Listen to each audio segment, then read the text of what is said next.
Freeze பண்ண போறோம், hack பண்றாங்க, டக்குனு ஒரு பயம் இருக்கு. நீங்க பேங்க் போனோன்னே நீங்க ஏன் இந்த காசு வெளியாச்சுன்னு சொல்லிட்டு நீங்க அங்க கோவமா கேட்கறதுல எந்த ஒரு நியாயமும் கிடையாது. சொல்றது நியாயமா இருக்கு, பட் இமோஷனலி ஃபீலிங்லி பார்த்தா நான் பாதிக்கப்பட்டிருக்கேன்.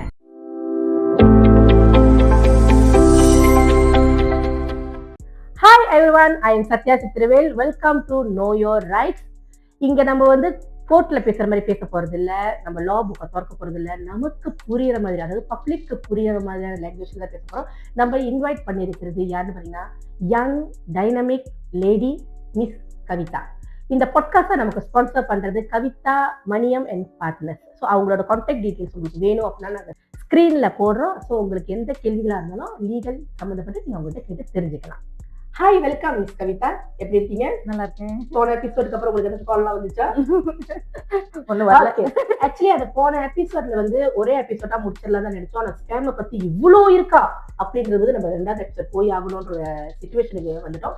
ஃபர்ஸ்ட் எபிசோட் நீங்க பார்க்கலையா, டிஸ்கிரிப்ஷன்ல நாங்க கீழே லிங்க்ல கொடுக்குறோம், கண்டிப்பா போய் பாருங்க. எல்லாருக்குமே ரொம்ப ரொம்ப யூஸ்ஃபுல்லா இருக்கும்.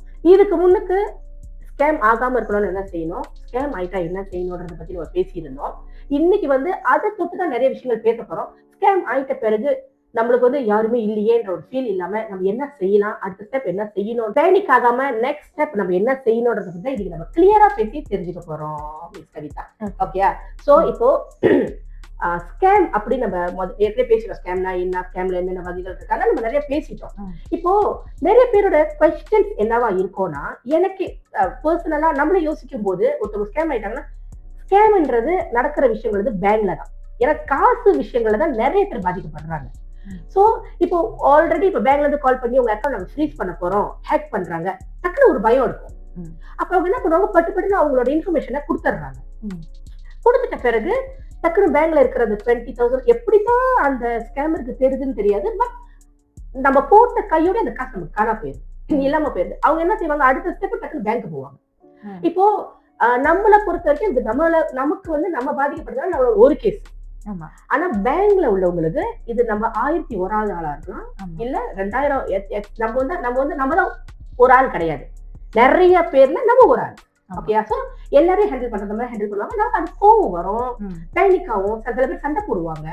ஆனா உண்மையான அந்த இடத்துல நடக்கிற விஷயங்கள் என்ன மிஸ் கவிதா? ஓகே, இப்ப இந்த பேங்க்னு நீங்க குறிப்பா சொன்னதுனால நான் பேங்க் மட்டும் போறேன். பேங்க்ல வந்து என்ன விஷயம் அப்படின்னா, நீங்க அந்த ஒரு லிங்கா இருக்கட்டும், எதுவா இருக்கட்டும், அதுல வந்து உங்களோட பர்சனல் இன்ஃபர்மேஷன், அதாவது அக்கௌண்ட் நம்பரை நீங்க தான் கொடுக்குறீங்க. ஓகேயா, அக்கௌண்ட் நம்பரை கொடுத்துட்டு சில பேர் ஒரு படி மேல போய் பின் நம்பரும் கொடுப்பாங்க. ஸோ அந்த மாதிரி இருக்கும் போதுதான் ஃபுல் காசும் அங்கிருந்து வெளியாகும். ஸோ இப்போ நீங்க பேங்க் போனோன்னே நீங்க ஏன் இந்த காசு வெளியாச்சுன்னு சொல்லிட்டு நீங்க அங்க கோவமா கேட்கறதுல எந்த ஒரு நியாயமும் கிடையாது. ஏன் சொல்றேன்னா, அக்கௌண்ட் நம்பரும் நீங்க தான் கொடுக்குறீங்க, பின் நம்பரும் நீங்க தான் கொடுத்துருக்கீங்க. ஸோ இது என்ன நடக்கும் அப்படின்னா, இந்த ஸ்கேம் பண்றவங்க டைரக்டா காசு எடுப்பாங்கன்னா இல்லை, ஸ்கேம் பண்றவங்க இன்னொரு ஸ்கேம் பண்ணிருப்பாங்கல்ல, அவங்களோட அக்கௌண்ட்ல தான் போட சொல்லியிருப்பாங்க. சோ இன்னொரு அக்கௌண்ட்ல தான் போட சொல்லியிருப்பாங்க. அவங்களோட கண்டிப்பா வந்து ஒரு ஸ்கேம் பண்றவங்க மாட்டக்கூடாதுன்றது ஒரு எண்ணம் அவங்களுக்கும் இருக்கும்ல. அப்ப இங்க உங்களை ஸ்கேம் பண்ண மாதிரி அங்க இன்னொருத்தர் ஸ்கேம் பண்ணிருப்பாங்க. அப்ப அந்த அக்கௌண்ட் நம்பரையும் பின் நம்பரையும் அவங்கள்ட்டையும் கேட்டிருப்பாங்க.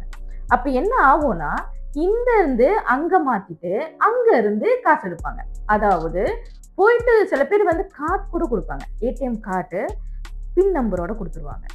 சோ அந்த கார்டு வச்சு அவங்க என்ன பண்ணுவாங்கன்னா, அந்த போயிட்டு நார்மலா போயிட்டு பேங்க்ல எடுக்கிற மாதிரி அவங்க காசு எடுத்துட்டு வந்துடலாம். சோ இந்த மாதிரி கூட நடக்கிறதுக்கு வாங்கி பிறகு அது வந்து இப்ப நான் ஒரு ரந்தாயன் சொல்லிட்டு இருக்கேன், அதாவது ஒரு சிக்கல். ஆனா இது கூட இவங்கள்ட்ட இருந்து இன்னொரு ஆள்கிட்ட கூட போயிருக்கலாம், இவங்கள்ட்ட இருந்து இன்னொரு ஆள்கிட்ட கூட போயிருக்கலாம். சோ இப்படி மாத்தி மாத்தி போய் அதுக்கப்புறம் அவங்க எடுப்பாங்க. அப்ப நீங்க யாருன்னு கண்டுபிடிப்பீங்க? இன்னொன்னு, நீங்க பேங்க் போனோன்னா அவங்க கேட்கிற ஒரே கேள்வி, நீங்க தான் கொடுத்தீங்க, பின் நம்பரையும் நீங்க தான் கொடுத்தீங்க. அப்ப இதுல வந்து பேங்க் பொறுப்பாகிறது வந்து முடியாது. நீங்க சொல்றது நியாயமா இருக்கு, பட் இமோஷனலி ஃபீலிங்லி பார்த்தா நான் பாதிக்கப்பட்டிருக்கேன். ஆமா, காசு என்னோட வெளியே ஆகிருச்சு. சோ அந்த தாக்கம் இருக்கதானே செய்யும். வச்சுக்கோமே, இப்ப நான் கேள்விப்பட்ட வரைக்கும் இப்போ பேங்க்ல ஒரு பெரிய அமௌண்ட் வந்து நம்ம எடுக்க போறோம், டிரான்சாக்ஷன் செய்ய போறோம் அப்படின்னா பேங்க்ல இருந்து கால் பண்ணி கன்ஃபார்ம் பண்ணுவாங்கன்னு சொல்லுவாங்க. அத பத்தி ஏதாச்சும் சொல்ல முடியுமா? அது வந்து இப்ப வந்து இப்போ உள்ள காலகட்டத்துல அது கொஞ்சம் இம்ப்ளிமெண்ட் பண்ணிருக்காங்க. என்னன்னா ஒரு கூட அமௌண்ட் பேங்க்ல இருந்து வெளியாகுது அப்படின்னா உங்களுக்கு ஒரு கால் வரும், இது நீங்க தான் பண்றீங்களா அப்படின்னு சொல்லி. ஆனா இதுல கூட நீங்க தான் பண்றீங்களான்னு சொல்லும் போது இவங்க தான் அந்த ஸ்கேம்ல மாட்டிக்கிட்டு உட்காந்துருக்காங்களே, ஆமா நான் தான் பண்றேன்னு சொல்லிட்டு அதையும் சொல்லி அதை எடுத்துருவாங்க. Oh my god. புரியுதா? ஏன்னா அதுதான் சொல்றேனே, அவங்க வந்து ஆன்லைன்லயே இருப்பாங்க, பேசிக்கிட்டே இருப்பாங்க. அப்ப பேசுறதுக்கு அவங்க வைக்கிறது முன்னுக்கு பேங்க் கால் பண்ணிடுவாங்களே, பேங்க் கால் பண்ணிட்டான கூட அந்த காலை அட்டென்ட் பண்ணிட்டு பட்டுன்னு அடிச்சிடுவாங்க. எல்லாமே அவங்களும் ஸ்கேமர்ஸ். உங்களுக்கு தெரியாதா? எனக்கு இன்னொரு கேள்வி இருக்கு. ஸ்கேமர்ஸ்க்கு தனியா ட்ரைனிங் கொடுக்குறாங்களா என்ன? ஐயோ, ஸ்கேமர்ஸ் வந்து ஆக்சுவலி ஒரு விஷயத்தை வந்து கவர்மெண்ட் இம்ப்ளிமெண்ட் பண்றதா இருக்கட்டும், இல்லை பேங்க் இம்ப்ளிமெண்ட் பண்றதா இருக்கட்டும், கண்டிப்பா அதுக்குள்ள விஷயத்த அவங்க காட்சி பண்ணி ஒரு புதுசான ஒரு விஷயத்த கொண்டு வந்துருவாங்க. அவங்க very smart, actually very smart. அதுக்கு நினைக்கிறேன். அதாவது சொல்லுவாங்க சில பேர் வந்து தப்பான தொழில் செய்யறவங்க ஒன்னும் ஸ்மார்ட்டா இருப்பாங்க, சரியா செய்யறது. ஆக்சுவலி இப்போ ஒரு விஷயம் வந்து இப்போ ஃபோன் கால்னா ஃபோன் கால்குள்ள என்ன பண்ணலாம்? ஆமா, இப்ப ஏஐ டெக்னாலஜிலாம் வந்த பிறகு அதுல என்ன ஸ்கேம் பண்ணலாம்? அப்ப அவங்க இன்னும் நம்மளை விட டெக்னாலஜி வைஸ் இன்னும் கொஞ்சம் குட்டா இருக்காங்க, போயிட்டே இருப்பாங்க. அவங்க நீங்க ஸ்டாப் பண்ணவே முடியாது. ஓகே, இப்போ வந்து பாதிக்கப்பட்டுட்டாங்க. ஓகே ஓகே, சோ நம்ம பேங்க் போனாலும் பாலாய்க்கு ரிப்போர்ட் பண்ண சொல்லுவாங்க. அது ப்ரொசீஜர் போய்கிட்டு தான் இருக்கும். கடைசியா அந்த விக்டிம் போய் நிக்கிற இடம் கோர்ட் வாசலா தான் இருக்கும். ஆமா, ஓகே. சோ லீகல் சைட்ல இருந்து நம்ம என்ன சப்போர்ட் அவங்களுக்கு கொடுக்க முடியும் மிஸ் வனிதா? நம்ம லீகல் சப்போர்ட் எப்படி ஒண்ணு கொடுப்பீங்கன்னா, நீங்க போயிட்டு போலீஸ் ரிப்போர்ட் பண்ணுவீங்க. போலீஸ் உண்மையில கண்டிப்பா அதுக்குள்ள இன்வெஸ்டிகேஷன் பண்ணுவாங்க, சேசத்தான் நடக்கும். ஓகேயா? ஆனா நான் தான் இவ்வளவு சர்க்கிள் சொல்றேன்ல, இந்த சர்க்கிள்ல அடுத்தது மாட்டிக்க போறது வந்து இன்னொரு மங்ஸர் தான் தவிர அந்த ஸ்கேம் பண்ண ஆளு மாட்ட மாட்டாங்க. இதுதான் காமனா நடக்கிற ஒரு விஷயம். ஓகே, ஒரு மங்ஸர் தான் மாட்டிக்குவாங்க தவிர அந்த ஸ்கேம் பண்ணவங்க மாட்டாத வரைக்கும் இதை வந்து நம்ம ஸ்டாப்பும் பண்ண முடியாது. அப்ப நீங்க கோர்ட் போனீங்கன்னா இது ஒரு கிரிமினல் கேஸா போவோம். கிரிமினல் கேஸ்ல அவங்க டைரக்டா ஒரு அக்கௌண்ட் புகுந்திருக்குல்ல, அந்த அக்கௌண்ட் ஆளை வந்து இன்வெஸ்டிகேட் பண்ணுவாங்க. அவங்களும் சொல்லியிருப்பாங்க நான் இந்த மாதிரி ஸ்கேம் ஆயிட்டேன், இப்படி ஆயிட்டேன்னு சொல்லுவாங்க. இருந்தாலும் அவங்கள வந்து ஒரு செக்ஷன் கீழே அவங்க துடோ பண்ணி தான் ஆகணும். ஏன்னா அவங்க பர்சனல் இன்ஃபர்மேஷனை அவங்களே கொடுத்துருக்கிறதுனால, அதாவது அது அக்கௌண்ட் நம்பரையும் பின் நம்பரையும் சேர்த்து கொடுத்துருப்பாங்க. சில பேர் கார்டோட சேர்த்து கொடுத்துருப்பாங்க. ஸோ இப்போ அந்த விஷயம் வந்து எப்பயுமே ஒரு ஆளு கொடுக்கவே கூடாது வேற ஆளுக்கு. அப்ப அந்த கொடுக்குற பட்சத்துல அவங்க வந்து இந்த மாதிரி கேசஸ்ல எல்லாம் மாட்டிக்குவாங்க. அப்ப நீங்க பாதிக்கப்பட்டீங்களா, அதே மாதிரி அவங்களும் பாதிக்கப்பட்டவங்க தான். ஸோ இப்போ அவங்கள்ட்ட இருந்து உங்களுக்கு காசு கிடைக்குமானா கிடைக்காது. அப்ப இது கிரிமினல் கேஸ் மூலியமா தான் போகும். ஸோ கிரிமினல்ல வந்து ஒண்ணு டெண்டு இல்லாட்டி பஞ்சாறு. கூட அமௌண்டா இருந்தா பஞ்சார வர உள்ள ஒரு செக்ஷன் கீழே போடுவாங்க. அதே வந்து குறைவான அமௌண்டா இருந்தா கீழே உள்ள செக்ஷன் கீழே போடுவாங்க. இதுதான் அதுல டிஃபரன்ஸ் இருக்கும். ஆனா சில பேர் வந்து ஜஸ்ட் லைக் அந்த காசு ஏன் பூந்துதுன்ற ஒரு விளக்கத்தை கொடுக்க முடியல, ஏன் எதுக்கு பூந்துச்சுன்னு ஒரு விளக்கத்தை கொடுக்க முடியலன்ற பட்சத்துல செக்ஷன் 29 sub 1 கீழே அக்டா கசனம் பிச்சைல அவங்கள வந்து இது பண்ணுவாங்க. அதுல வந்து அவங்க 2 காசு கட்டிட்டு வெளியாகலாம். ஆனா இது வந்து எல்லா கேசஸ்க்கும் சேமா இருக்குமானா இருக்காது. அது பொறுத்து இருக்கு, depends on the case. So அந்த கேஸ்க்கு தகுந்த மாதிரி தான் அவங்க வந்து அந்த செக்ஷன் போடுவாங்க. சோ ஸ்கேம் பண்றவங்க இருக்கதான் செய்வாங்க. நம்ம எப்படி ஜாக்கிரதையா இருக்கோன்றதா இருக்கு. யாரு கால் பண்ணாலும், நீங்க சொல்றது என்னன்னா, யாரு கால் பண்ணாலும் என்ன கேட்டாலும் பர்சனல் இன்ஃபர்மேஷனை ஷேர் பண்ணாதீங்க, பண்ணிடாதீங்க. அது மட்டும்தான் நம்மளோட வீக் பாயிண்டா இருக்குது. ஆமா தானே? சோ அது நம்ம பண்ணாம ஸ்கேம் பண்ணா கூட ஏதோ சான்சஸ் இருக்கு நமக்கு பேசுறதுக்கு. ஆமா, ரைட். ஓகே. இன்னொன்று வந்து இப்போ இந்த பர்சனல் இன்ஃபர்மேஷன் ஒன்று. ஸோ இப்படியே வந்து உங்களுக்கு ஸ்கேம் ஆயிடுச்சுன்னு உங்களுக்கு தோணுச்சு அப்படின்னா பட்டுன்னு நீங்கள் போயிட்டு ஒரு போலீஸ் ரிப்போர்ட் பண்ணிடுங்க. ஏன்னா உங்கள் அக்கௌண்ட்டில் என்ன காசு பூந்துச்சு இல்லைன்னு சொல்லிட்டு உங்களுக்கு தெரிய வர வாய்ப்பு இல்லை. ஆனால் உங்களுக்கு ஒரு கியூரியாசிட்டி, எனக்கு பேங்க்ல இருந்து ஒரு கால் வந்திருக்கும், உங்களோட இதில் வந்து ஹேக்கிங் பண்ணியிருக்காங்க அப்படின்ட்டு. ஸோ அப்போ அந்த டைமில் வந்து நீங்கள் துருசாக போயிட்டு ஒரு போலீஸ் ரிப்போர்ட் பண்ணிடுங்க.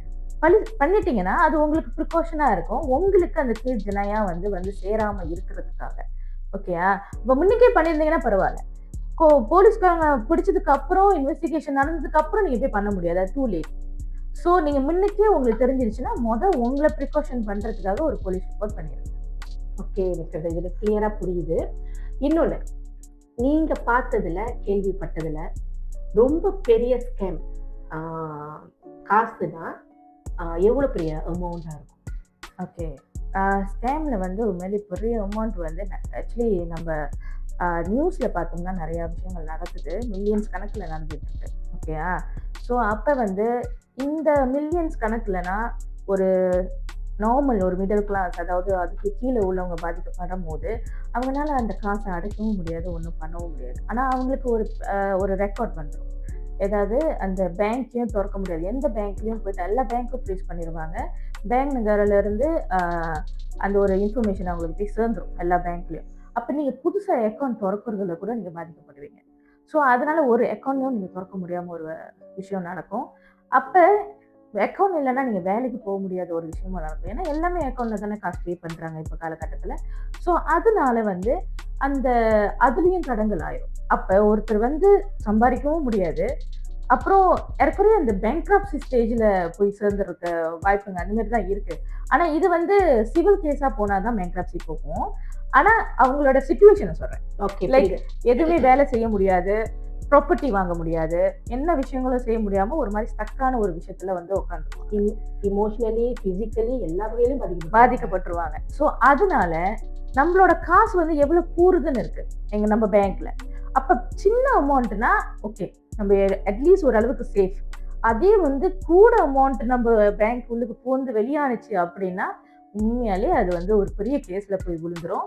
அதுக்கப்புறம் நிறைய கான்சிக்வன்சஸ் அதுல இருந்து ஃபேஸ் பண்ணுவீங்க. இப்போ இந்த மாதிரி ஸ்கேம் நடக்குதுல்ல, அந்த விக்டிம்ல எல்லாரையும் சொல்ல வரல, பட் அதுல கொஞ்சம் பேர் வந்து அவங்களோட பேராசை கூட காரணமா இருக்க சான்சஸ் இருக்கா? இருக்கு.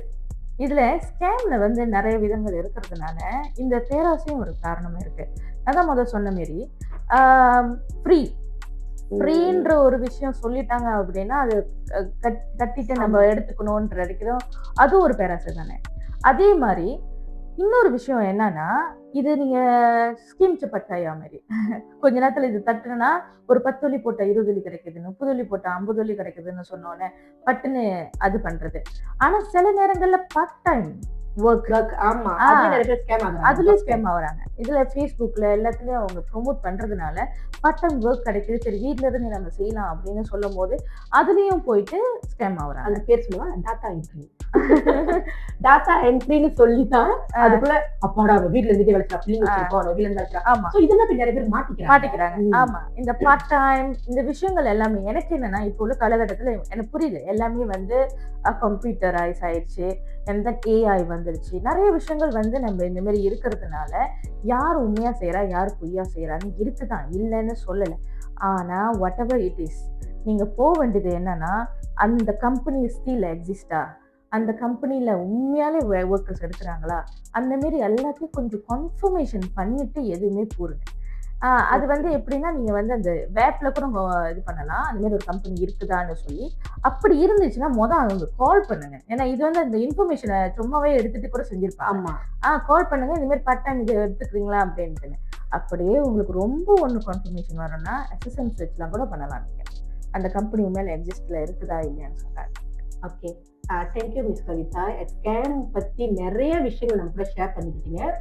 ஓகே, உங்களுக்கும் ஸ்கேம் பத்தின கேள்விகளோ இல்ல மேபி நம்ம ஸ்கேம் ஆயிட்டோன்றது வெளியே சொல்ல முடியாம கூட உங்களால இருக்கலாம். அந்த மாதிரி உங்களுக்கு ஏதாச்சும் மனசுல உள்ளதை வெளியே சொல்லணும், இல்ல எனக்கு லீகலா ஏதாச்சும் எனக்கு நடக்கணும்னு நினைச்சீங்கன்னா நீங்க மிஸ் கவிதாவை தாராளமா கான்டாக்ட் பண்ணலாம். உங்களை கைட் பண்றதுக்கு அவங்க எப்போதுமே தயாரா தான் இருப்பாங்க. இந்த எபிசோட நம்ம இதோட முடிச்சுப்போம். அடுத்த எபிசோட் என்ன போகலாம், என்ன செய்யலாம்ன்றத வந்து நீங்க கமெண்ட் பாக்ஸ்ல கமெண்ட் பண்ணுங்க. நம்ம அதுக்கேற்ற மாதிரியான டாபிக்கோட நெக்ஸ்ட் எபிசோட்ல வரோம். தேங்க்யூ.